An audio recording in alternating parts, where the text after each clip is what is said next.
खरं तर मला आमदार व्हायचं असेल तर एकनाथ शिंदेसाहेब मला अनेक वेळा बोलत होते, परंतु मला गद्दारी करून आमदारची नको पाहिजे होती, म्हणून मी शिंदेसेनेत गेलो नाही, सर्वांना माहिती आहे.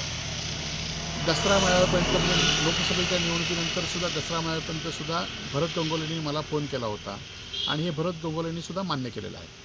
परंतु निलेश राणे जे आता शिंदेसेनेचे आमदार आहेत, त्यांना थोडी तरी लाज वाटली पाहिजे, कारण त्यांना आणि त्यांच्या वडिलांना पक्षातून हाकलून लावलेलं होतं.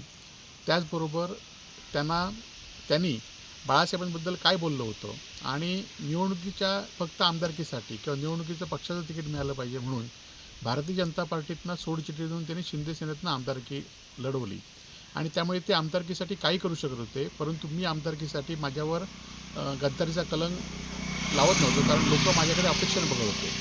आणि खरं तर आपण बघितलं असाल की निलेश राणेसुद्धा 7-8 हजार मतांनी निवडून आले आणि हे जर नारायण जर लोकांच्या किंवा आता सध्याचे पालकमंत्री निलेश राणे लोकांच्या घरी फिरले नसते तर हे निवडून आले नसते. त्याचबरोबर रवींद्र चव्हाण यांनी जर पैसे खर्च केले नसते तरी हे निवडून आले नसते.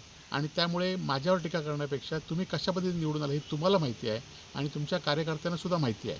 आणि त्यामुळे तुम्ही आता 2 वर्ष तुमच्या आमदारकीला झाले, तुम्ही काय कामं केली, लोकांना काय दिलं हे आता सांगणं महत्त्वाचं आहे. आणि त्यामुळे मी निष्ठावंत राहिला ह्याचा तुम्हाला वारंवार राग येत असेल, परंतु त्यासाठी काही गमवावं पण लागतं आणि त्यासाठी मी आमदारकीसुद्धा गमवली.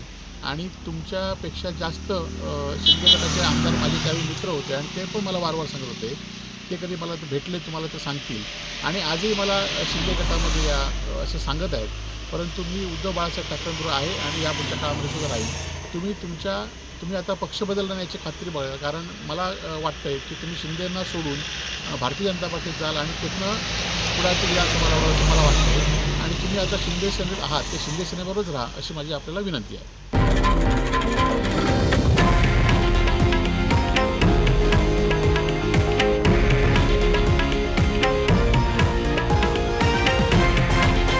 हे आहे देशातील नंबर 1 न्यूज नेटवर्क आणि आपण पाहत आहात TV9 मराठी, एकमेव.